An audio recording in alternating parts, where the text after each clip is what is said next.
మనం నిన్న ఒక గొప్ప ఉదాహరణ చెప్పుకున్నాము. ఈ బంధం ఎటువంటిది అని అంటే, చిదాత్మకు జీవాత్మకు ఉన్నటువంటి సంబంధం ఎటువంటిది అంటే బీజాంకుర సంబంధం. ఎలాగైతే విత్తనం నుంచి మొలక వచ్చిందో అలాగే ఆ చిదాత్మ నుంచి పరమాత్మ నుంచి జీవాత్మ వచ్చాడు అని ఆ విషయాన్ని తెలుపుతూ నిన్న ఒక గొప్ప ఉదాహరణని మనం చెప్పుకున్నాము.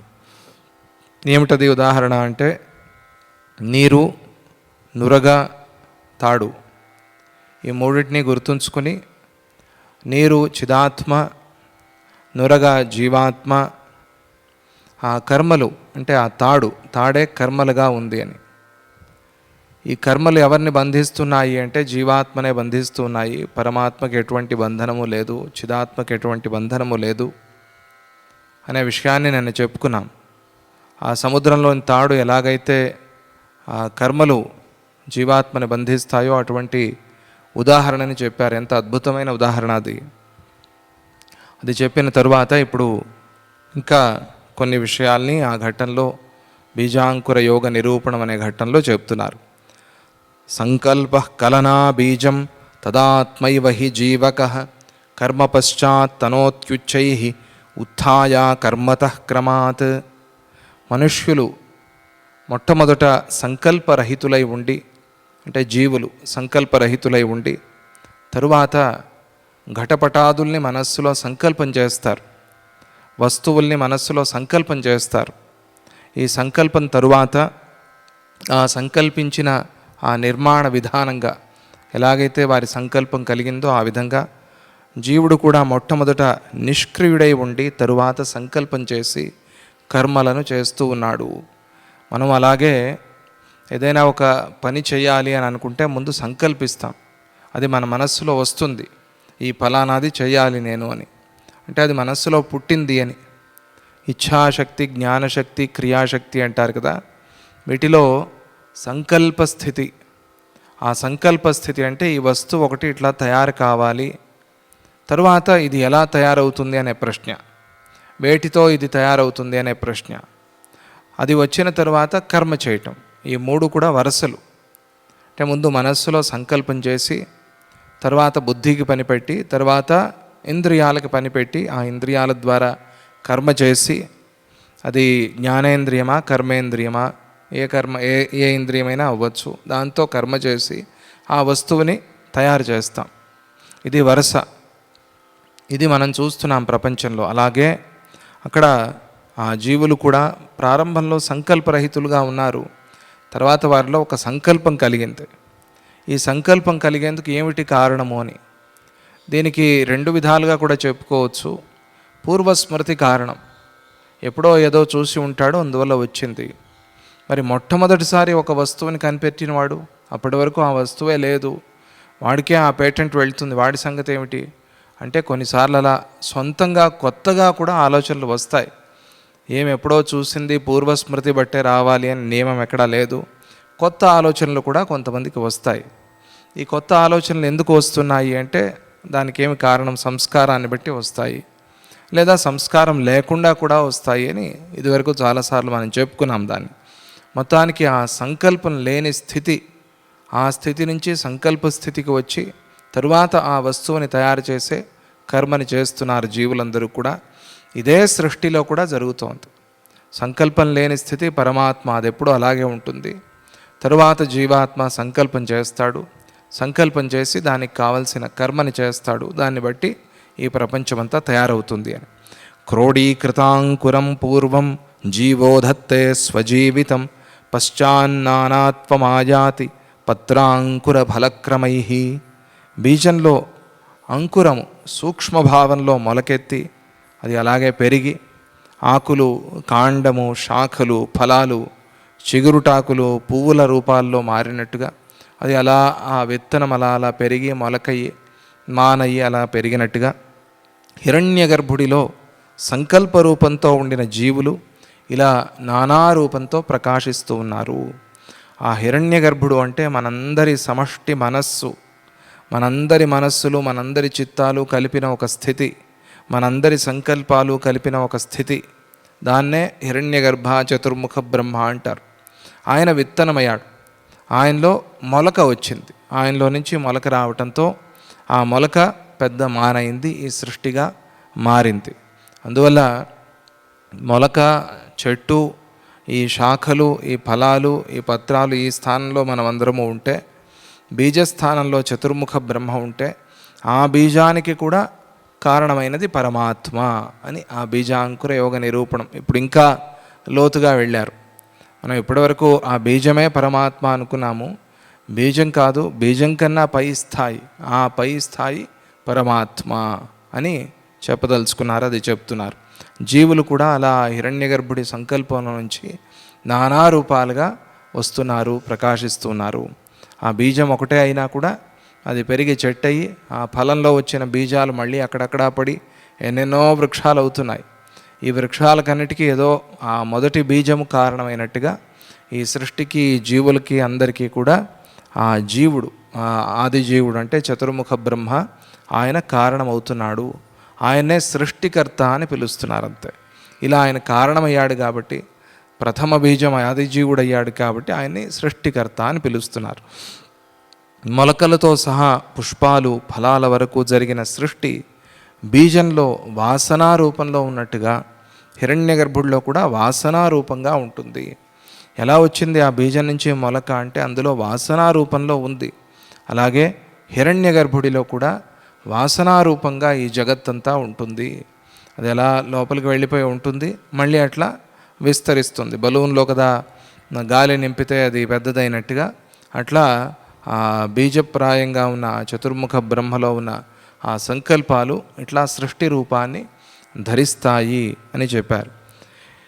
ఇక అన్యే స్వయేవ ఏ జీవాః ఏవమేవాకృతిం గతాః పూర్వోత్పన్నే జగతితే యాంతి భూతాశ్రయాం స్థితిం స్వకర్మభిస్తతో జన్మ మృతి కారణతాంగతైః ప్రయాంత్యోర్ధ్వమధస్తాద్వ కర్మచిత్ స్పంద ఉచ్యతే. ఇతరులైన వ్యష్టి జీవులు కూడా, పోనీ ఇలా సమష్టి జీవుడు, సమష్టి మనస్సు అనేది కాకుండా వ్యష్టి జీవులు, వ్యష్టి మనస్సు అని ఆలోచన చేద్దాం. మనకు అదే కదా అనుభవం. అందరి మనస్సులు కలిపిన ఒకే మనస్సు అంటే అది మనకు తెలీదు. మహాత్ములకి, సద్గురువులకి, జీవన్ముక్తులకి మాత్రమే తెలుసు. మనకు తెలిసింది వ్యష్టిగా, విడివిడిగా ఆలోచన చేయటమే మనకు తెలుసు. అలా ఆ స్థితిలో కూడా వ్యష్టి జీవులు కూడా పూర్వకల్పంలో చేసిన కర్మలకు తగిన విధంగా శరీరాల్ని వాళ్ళు పొందుతూ ఉన్నారు. తరువాత జనన మరణ కారణమైన తమ కర్మలను అనుసరించి స్వర్గ నరకాదులకు వెళ్తున్నారు. వాళ్ళ కర్మల్ని బట్టి వాళ్ళకి ఆయా శరీరాలు వస్తున్నాయి, స్వర్గ నరకాలు కూడా వస్తున్నాయి. ఈ కర్మ అనేది చిత్స్పందమే తప్ప, సంకల్పమే తప్ప వేరే ఒకటి కాదు. కర్మ అనేది ఏమిటి అంటే సంకల్పం. సంకల్పంతోనే కర్మ వచ్చింది. సంకల్పం చేశావు, కర్మ చేస్తున్నావు. సంకల్పం చేయకుండా ఎవరు కర్మ చేయరు. అందువల్ల కర్మకి సంకల్పమే కారణము అని తెలిసింది. అందువల్ల సంకల్ప వికల్పాలు లేకుండా ఉండాలి అని చెప్తారు. ఆ సంకల్పాన్ని కూడా మనం మీరి దాన్ని కూడా దాటి ఉన్నప్పుడు కర్మల నుంచి బయటపడతాము అని.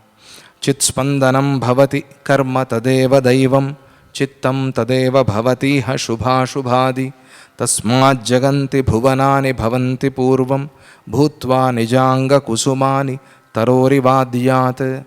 ఈ చిత్స్పందమే, ఆ చిత్తు యొక్క స్పందం, కదలటం, ఆ కదలిక ఏదైతే ఉందో అదే కర్మ, అదే దైవము. దైవ విచారణ మనం ఇదివరకు చేశాము. ఇప్పుడు ఆ దైవం కూడా ఆ చిత్స్పందమే అని చెప్తున్నారు. కర్మ అదే దైవము, అదే చిత్తము, అదే శుభాశుభాలు అయి ఉంది.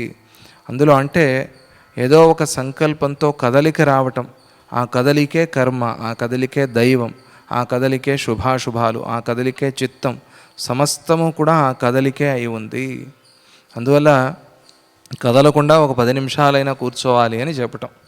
అంటే శరీరాన్ని మొదలు కదల్చకుండా కూర్చుంటే, యోగాభ్యాసం చేస్తే ఆ ధ్యానంతో, ఆ ధ్యాన బలంతో మనస్సు కూడా కదలని స్థితికి వస్తుంది. శరీరాన్ని ముందు డిసిప్లిన్డ్గా ఉంచాలి, శరీరాన్ని ముందు క్రమశిక్షణలో ఉంచాలి. శరీరం బాగా ఉంటే ఆ శరీరం ద్వారా నిదానంగా మనం చిత్తాన్ని కూడా డిసిప్లిన్డ్గా ఉంచే స్థితికి వస్తాం, క్రమశిక్షణ ఉంచే స్థితికి వస్తాం. అందువల్ల ఆ శరీరాన్ని నియమించాలి అని యోగం చెప్తుంది.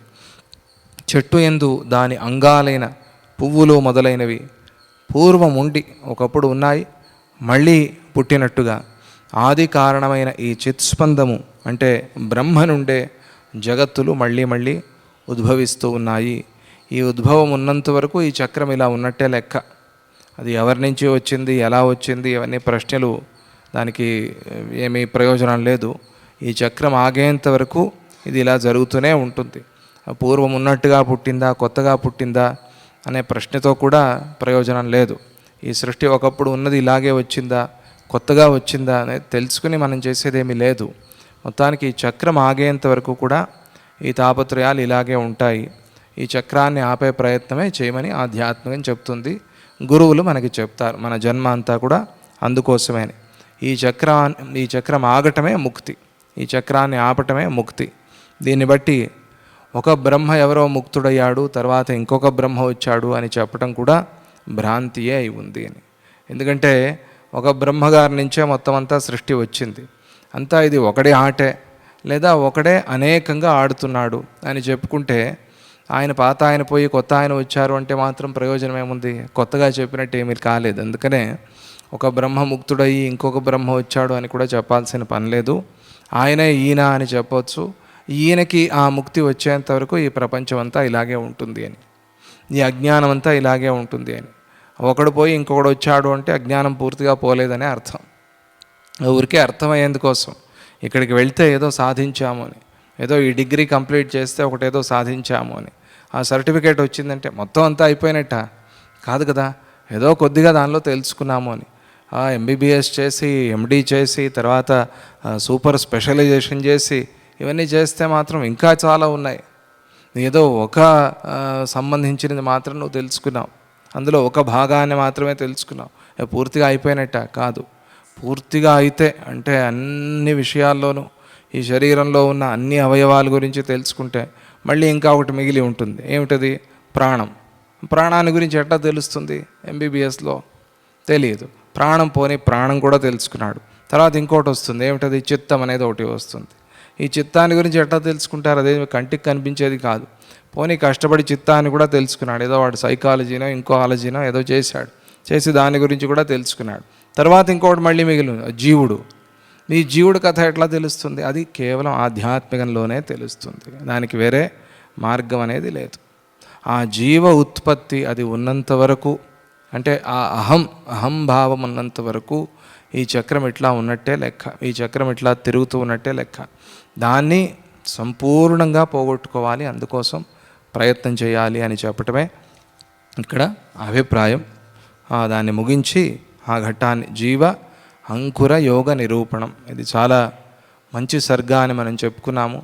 ఒక విత్తనానికి ఒక మొలకకి ఉన్న సంబంధం, ఆ సంబంధాన్ని మనం గుర్తు చేసుకుంటూ ఉన్నట్టుగా పరమాత్మకి మనకి ఉన్నటువంటి సంబంధం ఏమిటి అని మనం గుర్తు చేసుకోవాలి. అందుకే వేరే ఏవి చెప్పకుండా ఆయన బీజ అంకుర అన్నారు. అంటే బీజం లేకుండా అంకురం లేదు, ఉన్నట్టుండి మొలక ఎక్కడి నుంచో రాదు, ఆ విత్తనం నుంచే మొలక వస్తుంది. అలాగే విత్తనమే సత్యము అంటే తప్పేముంది? విత్తనం లేకుండా మొలక లేదు కాబట్టి విత్తనమే సత్యము అంతే. అంటే మొలక లేకపోయినా విత్తనం ఉంటుంది, కానీ విత్తనం లేకుండా మొలక ఉండదు. అందువల్ల ఆ విత్తనమే సత్యము. అలాగే ఎక్కడి నుంచి మనం వచ్చామో ఆ పరమాత్మే సత్యము అనేది మనం భక్తి మార్గంలో కూడా బాగా ఉపయోగపడేటువంటిది, మన జీవితానికి కూడా చాలా ఉపయోగపడేది. మూలాన్ని మర్చిపోకూడదు అనే మాట మనం వింటాం. ఎటు నుంచి వచ్చామో, ఎక్కడి నుంచి వచ్చామో దాన్ని ఎప్పటికీ మనం మర్చిపోకూడదు. ఏ ఊరిలో పుట్టామో, ఏ ఇంట్లో పుట్టామో, ఏ తల్లిదండ్రికి బిడ్డలుగా పుట్టామో వారిని మర్చిపోకూడదు అని చెప్తారు కదా, మూలాన్ని మరవకూడదు అని. ఇది మనం వ్యవహారంలో మాట్లాడే మాట అయినా కూడా ఆధ్యాత్మికంగా కూడా ఇది చాలా ఉపయోగపడుతుంది. ఆధ్యాత్మికంలో మన మూలాల్ని మనం మరవకూడదు. మన మూలాలు ఎక్కడ ఉన్నాయంటే ఊర్ధ్వమూలం అధశాఖం, ఊర్ధ్వమూలంగా ఉన్నాయి మన మూలాలన్నీ కూడా, అధోమూలంగా లేవు, ఊర్ధ్వమూలంగా ఉన్నాయి. ఊర్ధ్వమూలంగా అంటే ఆ భగవంతుడి నుంచి, ఆ పరమాత్మ నుంచి మనం వచ్చాము. అక్కడి నుంచి వచ్చాం కాబట్టి అక్కడికి వెళ్ళి చేరటమే జన్మ సార్థక్యం అని. అక్కడికి వెళ్ళి చేరటం అంటే ఏమిటి? ఎక్కడికి వెళ్ళి తిరిగి రామో అక్కడికి వెళ్ళి చేరాలి, అదే నేను అని తెలుసుకోవాలి అని ఆధ్యాత్మికం చెప్తుంది. అప్పుడు జన్మ సార్థకమవుతుంది అని. అక్కడికి ఆ సర్గని పూర్తి చేసి ఇక 65వ సర్గ జీవ విచార అనే ఘట్టాన్ని చెప్తున్నారు. జీవ విచారం మనం చెప్పుకున్నాం కదా, మనం డిగ్రీలు తీసుకుని ఎన్ని తెలుసుకున్నా కూడా ఇది మిగిలిపోయి ఉంటుంది. జీవ విచారం, ఈ జీవుడు ఏమిటి అనేది తెలియదు. అలా మన కంటికి కనిపించినప్పటి నుంచి లేదా సూక్ష్మంగా ఉన్నప్పటి నుంచి కూడా మనం చెప్పవచ్చు. కానీ కారణాన్ని అయితే మాత్రం మనం ఇంద్రియాలతో చూడలేం. కారణం ఏమిటి? సూక్ష్మంగా ఉంది అని అయితే చెప్తారు. ఇందులో ఈ కణంలో జీవం ఉందా లేదా, జీవ చైతన్యం ఉందా లేదా, శక్తి ఉందా లేదా, ఇవన్నీ చెప్తారు. కానీ కారణాన్ని మాత్రం మనం ఇంద్రియాలతో చూడలేం. అది ఎలా తెలుస్తుంది అంటే అది జ్ఞాన దృష్టికి మాత్రమే తెలుస్తుంది. దాన్ని ఇప్పుడు చెప్తున్నారు. అది ఆ జీవ విచార అనే ఘట్టం. అది వశిష్ఠులు వారు ఉపదేశం చేస్తున్నారు. పరస్మాత్ కారణాదేవ మనః ప్రథమముత్థితం మననాత్మకమాభోగి తత్స్థమేవ స్థితిం గతం భావాభావలసద్దోలం తేనాయమవలోక్యతే సర్గసదసదాభాస పూర్వగంధ ఇవేచ్ఛయ. అందరికీ కలిగే ప్రశ్న ఇది. ఎలా వచ్చాము మనము? ఈ జీవుడు ఎందుకు పుట్టాడు, ఎలా పుట్టాడు, ఈ ప్రశ్న అందరికీ కూడా వస్తూ ఉంటుంది. అసలు ఈ సృష్టి అవ్వాల్సిన పని ఏమొచ్చింది అనే ప్రశ్న అందరికీ వస్తుంది. దాన్ని మొదట్లోనే చెప్తున్నారు. ఇప్పుడు కల్పనలన్నిటికీ కూడా మనం చేసే కల్పనలు, సంకల్పాలు ఏవే ఉన్నాయో వాటికన్నిటికీ కూడా చిత్తమే కారణము అని చెప్తారు. చిత్తమే ప్రధాన కారణం. చిత్తం లేకపోతే సంకల్పం అనేది లేదు. చిత్తం కన్నా వేరైన సత్తా సంకల్పాలకి లేదు. ఎందుకంటే చిత్తమే సంకల్పాలు చేస్తోంది కాబట్టి ఈ మనస్సే సంకల్పమై ఉంది, సంకల్పాత్మకమై ఉంది. సంకల్పానికి మనస్సుకి ఎటువంటి తేడా లేదు. అంతా ఆ చిత్తే అయి ఉంది అని చెప్పాలి అని అనుకుని ముందుగా సంకల్పాలకు ప్రధాన కారణమైన మనస్సు యొక్క ఉత్పత్తి యందు, అలాగే స్థితి యందు, మనస్సు ఎలా ఉత్పన్నమవుతోంది, మనస్సు ఎలా పుడుతోంది, అది ఎట్లా నిలిచింది, మనస్సు పుట్టడానికి కారణం ఏమిటి అనే ఆ విషయాల్ని, చిత్తు కంటే వేరైన సత్త లేదు కనుక మనస్సు కూడా తన్మాత్రయే, మనస్సుని తన్మాత్ర అని పిలుస్తున్నారు. అది కూడా చిత్తే అని చెప్పదలుచుకొని ఇక్కడ ప్రారంభించి చెప్తున్నారు. ఏమని అంటే ఆ పరమ కారణం నుండి మొదట మనస్సు ఉదయించింది. ఇట్లా ఈ క్రమాన్ని అంటే ఈ సృష్టి క్రమాన్ని చెప్పే విధంలో కొన్ని వేరే వేరే వేరే వేరే వాక్యాలు ఉంటాయి. మనస్సే ప్రధానం కాబట్టి ఆ పరమ కారణం నుంచి మనస్సే పుట్టింది అని చెప్తున్నారు. అంటే దాని ముందు ఇంకా సచ్చబ్దవాచ్యం అవిద్యాశబలం బ్రహ్మ బ్రహ్మణో వ్యక్తం అవ్యక్తాన్ మహత్, ఇది క్రమం, వరస. బ్రహ్మ అవిద్యాశబలం అంటే ఆయనలో ఏదో ఒక అవిద్య, అజ్ఞానం, శబలంగా అంటే రంగురంగులుగా కలిసింది. అవిద్యాశబలం బ్రహ్మ, బ్రహ్మ నుంచి అవ్యక్తము, అవ్యక్తం నుంచి మహత్తత్వము, మహతః అహంకార, మహత్ నుంచి అహంకారం పుట్టింది. అహంకారాత్ పంచతన్మాత్రాణి, పంచతన్మాత్రేభ్య పంచమహాభూతాని, పంచమహాభూతేభ్య అఖిలం జగత్ అని అది ఒక క్రమం. ఇది పంచీకరణలో చెప్పే ఒక క్రమం. వీటన్నిటికీ ప్రధానమైంది మనస్సే కాబట్టి ఇక్కడ మనస్సు అని చెప్తున్నారు. ఇది శాస్త్రమంతా యోగ వాసిష్టంలో మనస్సు మీదే ఆధారపడి ఉంది కదా. ఈ దృశ్య జగత్తుకి మనస్సే కారణము. అందువల్ల మనోలయము చేయటం, మనోజయాన్ని పొందటం అదే ప్రధానమని కదా చెప్తున్నారు. అందువల్ల ఆ పరమ కారణం నుంచి మనస్సు మొట్టమొదటిగా ఉదయించింది, మనస్సు పుట్టింది. ఆ చలనంతో మనస్సు పుట్టింది. ప్రతి భోగ్య వస్తువు కూడా మనోమయమై ఉంది. మనం చూసే ప్రతి వస్తువు ప్రపంచంలో మనస్సు కాకుండా వేరే ఏమీ లేదు. మనస్సు లేకపోతే ఏది కనిపించదు, ఏది వినిపించదు, ఏది మనకి తోచదు, ఏది అనుభవించాలి అని కూడా అనిపించదు. అందువల్ల ఈ సమస్త భోగ్య వస్తువు దృశ్య జగత్తంతా కూడా మనస్సే అయి ఉంది. మనస్సు కన్నా వేరే ఏది లేదు. దృశ్య పదార్థాల స్థితి మనస్సును ఆశ్రయించుకుని ఉంటుంది. అవి ఉన్నాయి కాబట్టి మనం చూస్తున్నాం కాదు, మనం చూస్తున్నాం కాబట్టి అట్లా కనిపిస్తున్నాయి. పాములతోనే ఆడుకుంటారు, పులులతోనే ఆడుకుంటారు మహాత్ములు, యోగులు. అరే మనం భయపడుతున్నాము, చిన్న చీమ కూడా భయపడి పారిపోతూ ఉన్నాం, మరి వాళ్ళు పులులతో ఆడుకుంటున్నారే ఎట్లా అంటే వారి మనస్సు అట్లా చూసింది. వాళ్ళలో ఆ పాముల్లోనూ పులుల్లోనూ కూడా పరమాత్మనే చూసింది. అందుకనే వాళ్ళకి భయం లేదు, వాటితో ఆడుకుంటున్నారు. కంట్రోల్ చేసి ఆడుకోవటం కాదు, కట్టేసి ఆడుకోవటం కాదు, అట్లా కాదు వాళ్ళు చేసింది.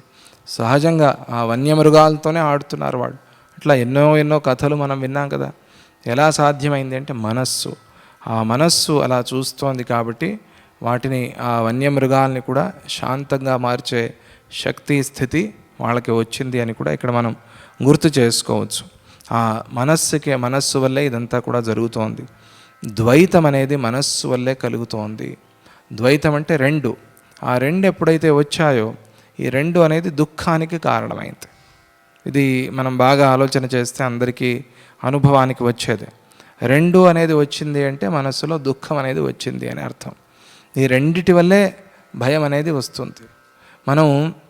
మనం బాగా పెంచుకున్న అదే ఉదాహరణ, ఇప్పుడు పులిని ఒకళ్ళు పెంచుకున్నారనుకోండి, చాలా పెద్ద ఒక కుక్కని పెంచుకున్నారు భయంకరంగా. చిన్న కుక్క అయినా సరే చూడంగానే బయట వాళ్ళు భయపడతారు. వీడికి భయం లేదు. చాలా పెద్ద కుక్క, అది చూస్తూనే భయం అవుతుంది. అది మొరగటం వెంటనే గుండె పగిలిపోతుంది. అటువంటి కుక్క అది. కానీ వీడికి భయం లేదు. ఎందుకు భయం లేదు అంటే వీడు పెంచుకున్నాడు కాబట్టి భయం లేదు అంటున్నాం కాదు. వీడు మమైక్యం అయిపోయాడు దాంతో. ఇది నేను అన్నట్టుగా ఉన్నాడు వాడు. అంటే వీడికి దానికి తేడా లేదు. ఎలాగైతే మనం భయపడమో అలాగే వాడు ఆ కుక్కని మమైక్యం చేసుకున్నాడు అంతే. ఇది నేనే అన్నట్టుగా ఉన్నాడు దాంతో పాటుగా. అందుకనే ఆ కుక్క అంటే వాడికి భయం లేదు. అంటే అర్థం ఏమైంది అంటే ద్వైతం ఉంటే భయం ఉంటుంది, ద్వైతం లేకపోతే భయం లేదు అని అర్థమవుతుంది. ఇది వ్యవహారంలో కూడా అందరికీ తెలిసిందే. అందువల్ల భయం పోవాలి, శోకం పోవాలి, దుఃఖం పోవాలి అంటే ద్వైతాన్ని పోగొట్టుకోవాలి. ద్వైతం పోతే దుఃఖం పోతుంది అని చెప్పటం. మనం హాయిగా పడుకున్నాం, ఏ దుఃఖం ఉందండి, ఏ కష్టం ఉంది, ఏ తాపత్రయం ఉంది, ఏ ఏడుపు ఉంది? ఎందుకని అంటే ద్వైతం పోయింది. మనం ఒక్కళ్ళమే ఉన్నాము అనేది కూడా మనకు తెలియదు. అది ఆ స్థితికి వెళ్ళిపోయాం. ఒకనే ఉన్నాను అని అనుకునే పని కూడా లేదు. ఆ స్థితిని కూడా దాటి వెళ్ళిపోయాం. దాన్నే తురీయాతీత స్థితి అంటారు. అది వస్తోంది మనకి, ఆ నిద్రలో వస్తోంది. అదో భగవంతుడు ఏర్పాటు చేసిన ఒక వ్యవస్థ, అది సంతోషం. దానివల్లే నిద్ర అందరికీ సుఖంగా సమానమైన సుఖాన్ని ఇస్తోంది. ఎందుకు అంటే ద్వైతం పోతోంది అక్కడ. ద్వైతమే దుఃఖానికి కారణమవుతోంది. ద్వైతం మనస్సు వల్లే కలుగుతోంది. సత్యంగా ద్వైతం అనేది లేదు. ఈ మనస్సు వల్ల ద్వైతం అనేది వచ్చింది. అందువల్ల మనోజయం కలిగితే, మనోలయం అయితే ద్వైతం అనేది పోతుంది. లేదా ద్వైతాన్ని పోగొట్టుకోవాలి అని మనం సాధన చేస్తూ ఉంటే కూడా ఆ మనస్సు లయమవుతుంది. మనస్సు కూడా స్వకారణమైన పరబ్రహ్మ కంటే వేరైనది కాదు. ఆ పరమాత్మ నుంచి వచ్చింది, పరమకారణం నుంచి వచ్చింది అంటే దానికన్నా వేరే అయింది అని కాదు. అది ఇది ఒకటే. మనం అక్కడి నుంచి వచ్చింది అంటే అది ఇది వేరే అన్నట్టుగా చూస్తాం. అలా చూడకూడదు. వ్యవహారంలో అలా మాట్లాడినా కూడా, మనం అలా చెప్పినా కూడా ఆ మనస్సు పరమకారణమైన పరబ్రహ్మే, పరమాత్మే అయి ఉంది, దానికన్నా వేరే కాదు. ఇది ఇలా జరుగుతుంది, ఇది ఇలా జరగదు అని మనస్సు భావించే విషయాలలో అది పూర్వం ఒకసారి అనుభవించిన దానిని స్మరించుకుని ఇప్పుడు మళ్ళీ తన మనోరథంతో అనుభవించిన విధంగా అసత్యంగాను సత్యంగాను భాషించే ఈ సృష్టిని అనుభవిస్తుంది. ఈ సృష్టిలో సత్యాసత్యాలు రెండు ఉన్నాయి. పూర్తిగా అసత్యమే అందామా అంటే కొన్నిసార్లు సత్యంగా కూడా అనిపిస్తుంది. అందుకనే ఇది సత్యాసత్యాల సమ్మిశ్రణం ఎట్లా అవుతుందండి? ఒకప్పుడు సత్యం, ఒకప్పుడు అసత్యం ఎట్లా ఉంటుందండి? ఉంటే ఇది లేదా ఉంటే అది అని అనాలి. కాబట్టి అసత్యం పోతే సత్యమే మిగులుతుంది అని చెప్పదలుచుకున్నారు. ఆ అసత్యాన్ని తీసేసుకుని సత్య దర్శనం చెయ్యి అని చెప్పడం అక్కడ అభిప్రాయం. నకశ్చిద్ విద్యతే భేదో ద్వైతైక్య కలనాత్మక బ్రహ్మజీవ మనోమాయ కర్తృకర్మ జగదృశాం. ఇంకా స్పష్టంగా చెప్తున్నారు, ప్రపంచంలో బ్రహ్మ, జీవుడు, మనస్సు, మాయ, కర్త, కర్మ, జగత్తు మొదలైన ఈ భేదాలన్నీ కూడా మనఃకల్పితాలే అయి ఉన్నాయి. ఇవి సత్యంగా ఉన్నవి కాదు. మనస్సు అట్లా కల్పించింది. మనస్సు కల్పించి ఇవన్నీ సత్యంగా ఉన్నాయి అన్నట్టుగా చేస్తోంది. ఇదంతా మనస్సు చేసే పని. అందువల్ల ఆ మనస్సుని నామస్మరణతో లయం చేయమని భక్తి మార్గం చెప్తుంది. ఆ మనస్సుని ప్రాణాయామంతో లయం చేయమని యోగ మార్గం చెప్తుంది. ఆ మనస్సుని జ్ఞాన మార్గంలో జ్ఞానంతో గెలవమని వేదాంత శాస్త్రం చెప్తుంది. ఏదైనా కూడా మొత్తం మనస్సుకే వెళ్ళి చేరుతోంది. ఎందువల్ల అంటే ఆ మనస్సే ప్రధానమైనది కాబట్టి ఈ సృష్టికి, ఈ దుఃఖానికి, ఈ కష్టాలకి మనస్సే ప్రధానమైనది. కాబట్టి ఆ మనస్సుని కడిగే పని చేయాలి, ఆ మనస్సుని శుద్ధం చేసుకునే పని చేయాలి. మనస్సు నాశనమైనప్పుడు అంటే మనస్సు లయమైనప్పుడు అని. నాశనం అనే పదం కొంచెం కఠినంగా ఉంటుంది కదా. మనోనాశము అని కూడా అంటారు. మనస్సు నశించడం అంటే మనమే లేకుండా పోతామని భయం వస్తుంది కదా సాధారణ జీవులకి. అందుకనే మనస్సు నాశనం అవటం అంటే లయం అవటం, మనస్సుని మనం జయించటం, గెలవటం. మనోనాశనమైనప్పుడు ఈ భేదాలన్నీ కూడా తొలగిపోయి ఆ సద్వస్తువు ఒకటి మాత్రమే ప్రతిష్ఠించబడుతుంది. అప్పుడు ఆ సత్యం అనేది మన మనస్సులో ప్రతిష్ఠించబడుతుంది. మనం అప్పటి వరకు అన్ని పనులు చేసి అవన్నీ ఏవేవో సిమెంటు అది ఇది అంతా వేడేసి ఉంటారు. ప్రతిష్ఠా సమయంలో అదంతా ఖాళీ చేసి క్లీన్ చేసి ఆ భగవంతుడి మూర్తిని మాత్రమే ప్రతిష్ఠ చేసినట్టుగా అట్లా ఆ మనస్సులో ఇవన్నీ క్లీన్ చేసుకుంటే అక్కడ ఆ పరమాత్మ మాత్రమే ప్రతిష్ఠించబడతాడు. ఆ మనస్సులో ఆ పని మనం చేసుకోవాలి, ప్రతిష్ఠ చేయాలి. ప్రతిష్ఠ అక్కడ చూస్తున్నాం కదా, ఇక్కడ కూడా ఆ ప్రతిష్ఠ చేయాలి. గురువాక్యమే ఇక్కడ మంత్రం, మనం చేసే సాధనలే యంత్రం. ఆ యంత్ర మంత్రాలతో మనం ఆ భగవంతుడిని ఎట్లాగైతే దేవాలయంలో ప్రతిష్ఠ చేస్తారో అలాగే మన మనస్సులో ఆ పరమాత్మ చైతన్యాన్ని ప్రతిష్ఠ చేసుకోవాలి. ఇదే ఈ సంప్రదాయాన్ని అక్కడ చెప్తుంది. అందుకనే ఊరికే ఏదో విగ్రహాన్ని తెచ్చి అట్లా పెట్టేసేయటం కాకుండా దానికి చాలా క్రియ, 3 రోజులు చేసే పని, 5 రోజులు చేసే కార్యక్రమాలు, సప్తాహంగా చేసే కార్యక్రమాలు, నవాహంగా చేసే కార్యక్రమాలు ఇవన్నీ కూడా ప్రతిష్టలో ఉంటాయి.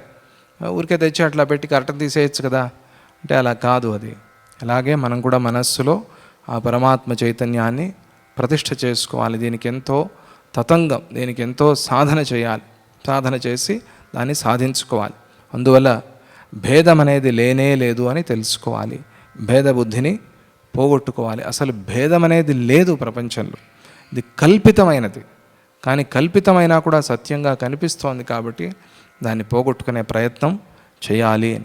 అపారావార విస్తార సంవిత్ సలిలవల్గనై చిదేకార్ణవ ఏవాయం స్వయమాత్మా విజృంభతే.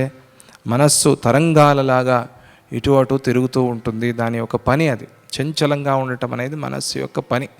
మనస్సు ఏం చేస్తుంది అంటే ఎప్పుడు కదులుతూ ఉంటుంది, ఎప్పుడూ చంచలంగా ఉంటుంది. అది దాని పని, అది దాని ఒక స్వభావం. అది మనస్సు లయమైనప్పుడు ఆత్మ ఒకటే మిగిలి ఉంటుంది, ఆత్మ చైతన్యం ఒకటే మిగిలి ఉంటుంది. అది కదలకుండా దాన్ని కట్టడి చేసినప్పుడు ఆ శుద్ధమైన చైతన్యము, ఆ ఆనందం మనకి కలుగుతుంది. అప్పుడు బ్రహ్మ, హిరణ్యగర్భుడు, జీవుడు, మనస్సు, మాయ, కర్త, కర్మ, జగత్తు మొదలైన భేదాలన్నీ కూడా అందులోనే కలిసిపోతాయి. లేని భేదాలవి కల్పించుకున్నాము, మళ్ళీ ఆ కల్పితమైనదంతా కూడా అందులోనే కలిసిపోతుంది. అంతా కూడా ఆత్మజ్ఞాన జలముతో కూడిన చిత్ సముద్రంలో మునిగిపోయి ఉంటుంది. ఒకే ఒక సముద్రం, ఏకారణవం.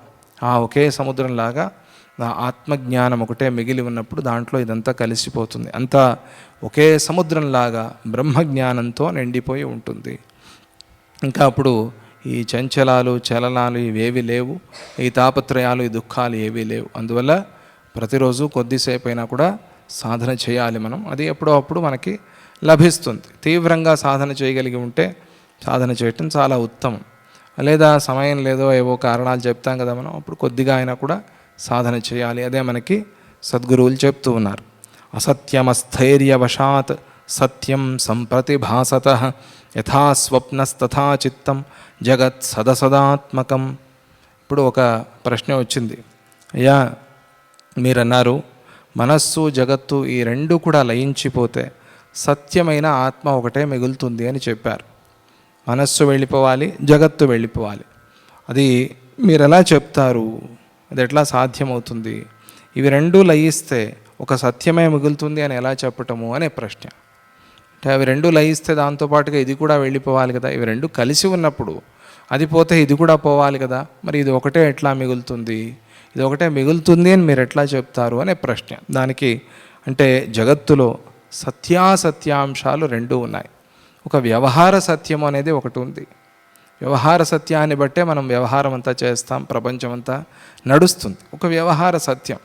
ఆ వ్యవహారాన్ని సత్యాన్ని బట్టే మనం అంతా ఒకటే పరమాత్మ అయినా కూడా ఎవరికి ఇవ్వాల్సిన గౌరవం వాడికి, ఎవరికి ఇవ్వాల్సిన మర్యాద వారికి, ఎవరికి కలగాల్సిన ఫలాలు వాళ్ళకి, ఎవరికి కలగాల్సిన స్థానాలు వాళ్ళకి, ఇదంతా వ్యవహార సత్యం.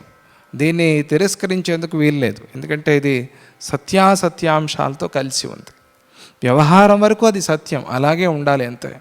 ఇదేంటిది ఇట్లా మనం డ్యూయలిజం కాదు ఇది, అది వ్యవహార సత్యం అంత. ఆ సందర్భంలో అట్లా ఉండాలి అంత. ఆ సందర్భంలో అలా లేకపోతే ఈ జగత్ అనేది నడవదు, ఈ వ్యవహారం, ఈ సృష్టి అనేది నడవదు, తల్లకిందలైపోతుంది, తారుమారైపోతుంది. ఇలా నడవటానికి కారణం ఏమిటి అంటే అది కూడా నీ నియమమే కారణం. నువ్వు అట్లా నియమించుకున్నావు, ప్రారంభంలోనే అట్లా నియమించుకున్నావు.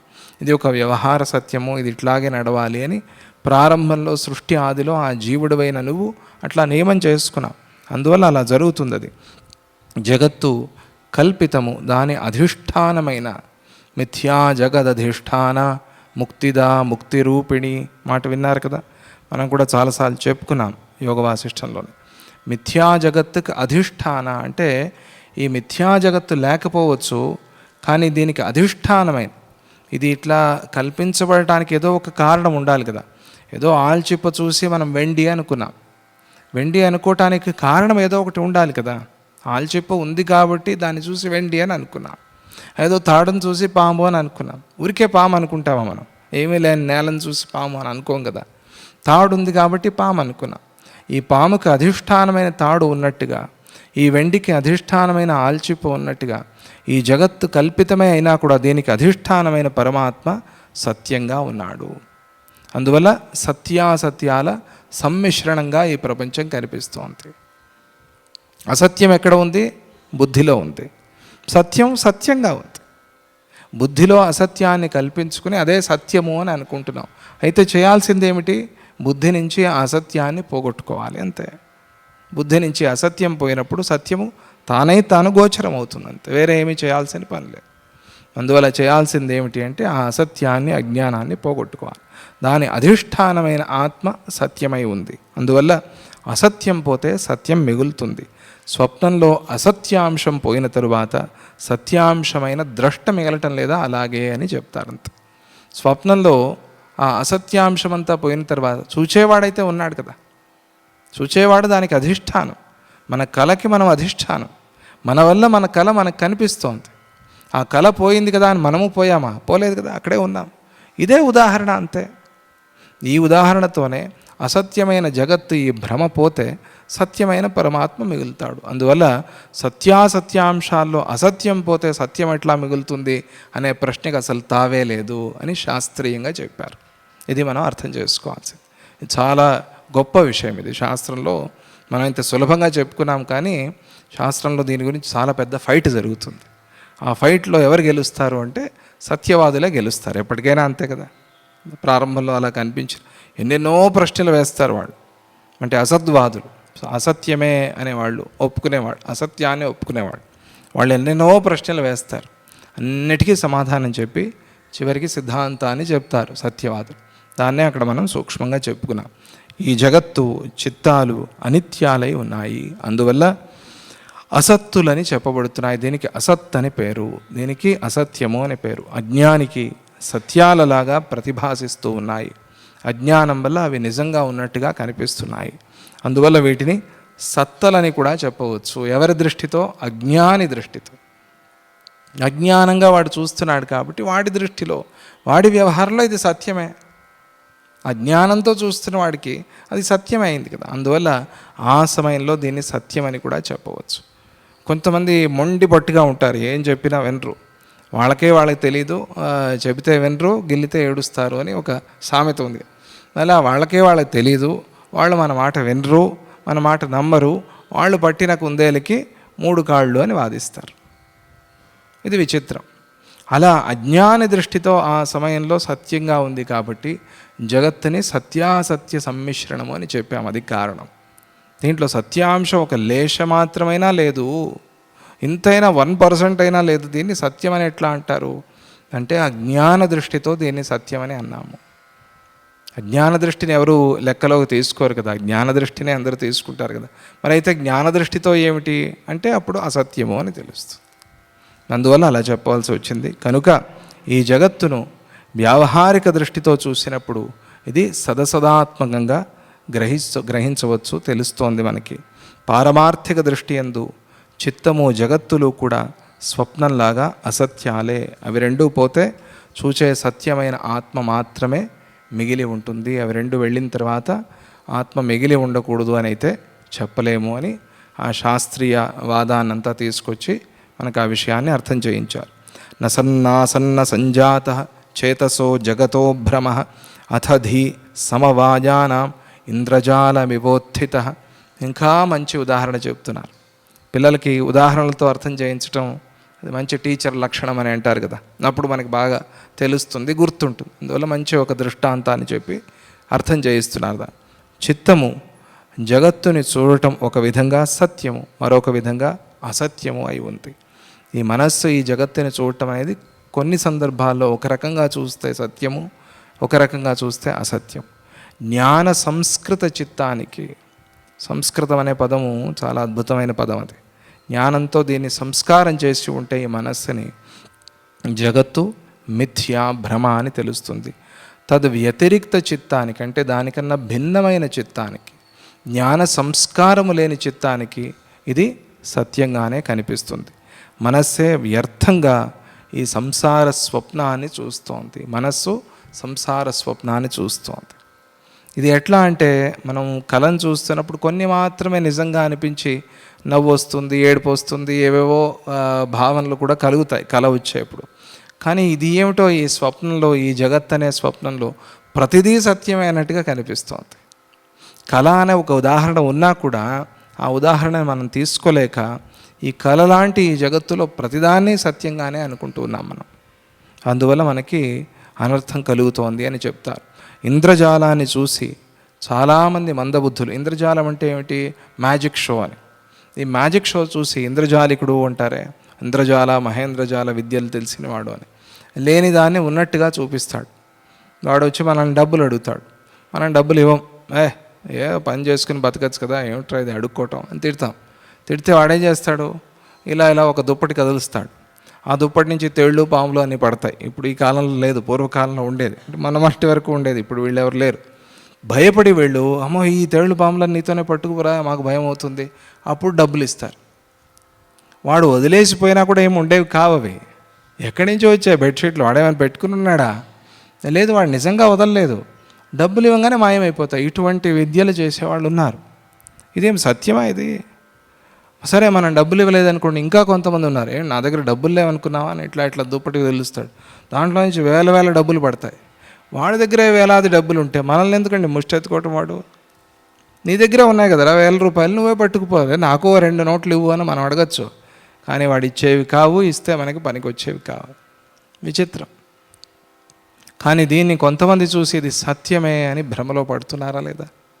మ్యాజిక్ షో చూసి కొంతమంది, మొన్న ఒక ఆయన వచ్చి చేశాడు ఇక్కడ, కొన్ని మనకి నిజమేమో అని అనిపిస్తుంది, నిజంగా చేశారేమో అని భ్రమ కలుగుతుంది.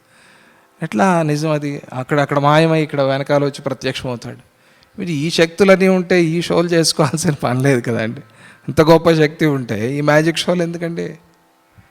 ఇది కోటి విద్యలు కూటి కొరకే అని చేస్తున్నారు పాపం వాళ్ళు. మంచిదే, ఆ షో బాగా జరుగుతుంది, సంతోషం.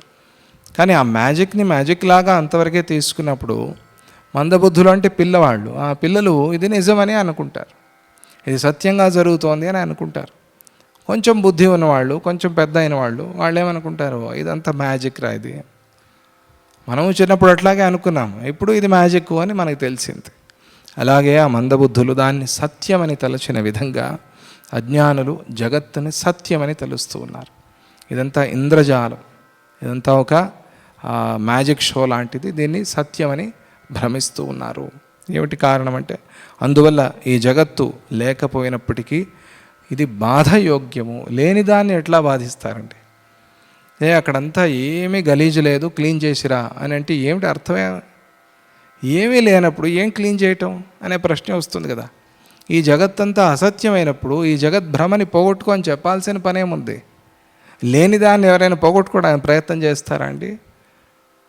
ఆకలి లేదు అయినా తింటాను అని ఎవరైనా అంటారా అండి? లేదా అక్కడ ఏదో పదార్థం లేదు దాన్ని తీసేసే అని ఎవరైనా అంటారా అండి ప్రపంచంలో? అలా లేని జగత్తుని తీసేసేయని ఎందుకు చెప్తున్నారు శాస్త్రంలో? అసలు వీళ్ళకి ఏమైనా బుద్ధి ఉందా లేదా? అంటే ఆ ఇంద్రజాలికుడు దాని సత్యం అని అనుకున్నట్టుగా మనము సత్యం అనుకుంటున్నాం కాబట్టి అది బాధయోగ్యమైంది. దాన్ని పోగొట్టుకోవాల్సిన పని మన మీద ఉంది, ఆ బాధ్యత మన మీద ఉంది. అసలే లేనప్పుడు తాపత్రయం ఏముంది? అంతా ఇది ఒక మాట చెప్పేసి తప్పించుకుంటారు. అంతా పరమాత్మ అయినప్పుడు ఏముందండి, హాయిగా భోజనం చేసి పడుకుందాం. ఇది కాదు కదా, అంతా పరమాత్మ అయిన మాటతో మాత్రమే చెప్తున్నావు నువ్వు, అంతే. అనుభవానికి రాలేదే నీకు. అనుభవానికి వచ్చేంత వరకు సాధన చేయాలి. అందుకోసం ఇది బాధయోగ్యం, అంటే పోగొట్టుకోవాల్సి ఉంది, అనిర్వచనీయమో అయి ఉంది అంతే. ఇది దీని గురించి చెప్పలేము, మనం పూర్తిగా చెప్పను లేము, అలాగని ఇది పోగొట్టుకునేది కాదు అని కూడా చెప్పలేము మనం. దీన్ని బాధయోగ్యం, ఇది దీన్ని తొలగించుకోవాలి. ఇది అనిర్వచనీయం. అత్యంతము అసత్యమైన దానికి పోగొట్టడం అనేవి ఎలా సంభవిస్తాయనే ప్రశ్నకి పైన సమాధానం చెప్పారు. అసలే లేని దానికి పోగొట్టడం అనేవి లేవు కదా అని ప్రశ్నిస్తారు. దానికి పైన సమాధానం చెప్పారు. అవునండి, మ్యాజిక్ షోలో అసలే లేవు, కానీ వాడు సృష్టి చేస్తున్నాడు, మళ్ళీ దాన్ని లయం చేస్తున్నాడు. అవునా కాదా? నిజంగా పుడితే అక్కడే ఉండొచ్చు కదా. చాలా ఇప్పుడు చూడండి, మీకు అందరికీ కోహినూర్ వజ్రం సృష్టి చేసి చూపిస్తాను అంటాడు. కోహినూర్ వజ్రం వచ్చేస్తుంది, లండన్ నుంచి ఇండియాకి వచ్చేస్తుంది, వేదిక మీదకి వచ్చేస్తుంది, మనకు కనిపిస్తుంది. నిజం నిజం, ఓహో చప్పట్లు కొడతారు. మళ్ళీ మారిపోయింది, సీన్ మారంగానే కోహినూర్ వజ్రం కూడా మాయమైపోయింది. అరే వచ్చింది కదా కోహినూర్ వజ్రం, ఉంటే ఇంకెందుకండి మీకు ఈ తాపత్రయాలు? అలా లేని దాన్ని పొగొడుతూ ఉన్నాడు ఎట్లాగైతే ఆ మెజిషియను, అలాగే ఈ జగత్తు కూడా అంతే. ఇక్కడ పుట్టింది ఇక్కడలోనే పోవాలి. ఇక్కడ ఎలా పుట్టింది అంటే భ్రమతో పుట్టింది, ద్వైతంతో పుట్టింది. కాబట్టి దాన్ని, ఆ భ్రమని పోగొట్టే గురువాక్య జ్ఞానంతోనే పోగొట్టుకోవాలి. ఆ భ్రమని పోగొట్టే అద్వైతంతోనే పోగొట్టుకోవాలి ఆ భ్రమని అని చెప్పడం అక్కడ అభిప్రాయం. ఓం శాంతి శాంతి శాంతి.